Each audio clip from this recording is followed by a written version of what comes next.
남북 정상회담에서 합의한 판문점 선언 후속 조치를 논의하기 위한 고위급 회담이 내일 판문점에서 열립니다. 정상회담 이후 19일 만으로 이산가족 상봉과 군사당국 회담, 아시안게임 참가 문제 등이 포괄적으로 논의될 것으로 보입니다. 보도에 황혜경 기자입니다. 판문점 선언 후속 조치 이행을 논의하기 위한 남북 고위급 회담이 열립니다. 지난주 정부가 14일 개최를 제안한 데 대해 북측이 16일로 수정 제안한 것을 받아들인 겁니다.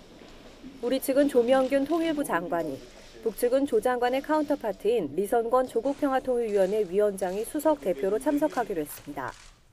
그 밖에도 북측은 김윤혁 철도성 부상과 원기루 체육성 부상, 박용일 조국평화통일위원회 부위원장, 박명철 민족경제협력위원회 부위원장 등이 대표로 참석하며 수행 인력과 기자단 등 모두 29명을 파견하겠다고 명단을 보내왔습니다.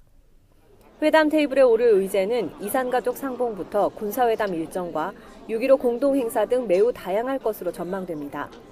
정부 관계자는 이번 회담은 큰 틀에서 판문점 선언을 어떻게 이행해 나갈지 상호 입장이 조율될 것으로 보인다면서 향후 필요한 각 분야의 회담 일정도 윤곽이 잡힐 것으로 생각한다고 밝혔습니다. 뿐만 아니라 지속해서 이슈가 되고 있는 북한 억류자 문제라든지 당장 다음 주로 예정된 풍계리 핵실험장 폐기 행사에 대한 조율도 이뤄질 것으로 보입니다. 또 북측에서 철도와 체육 분야 고위 당국자도 참가하는 만큼 경의선, 동해선 철도 연결 문제, 오는 8월 인도네시아 아시안게임 공동 참가 문제 등도 협의할 것으로 예상됩니다. 판문점 선언 이행 방안을 북측과 구체적으로 협의하고 충실하게 이행함으로써 남북관계의 지속 가능한 발전과 항구적인 한반도 평화 정책의 토대를 구축해 나가겠습니다.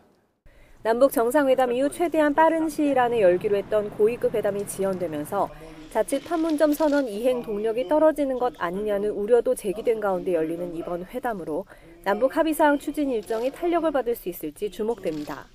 YTN 황혜경입니다.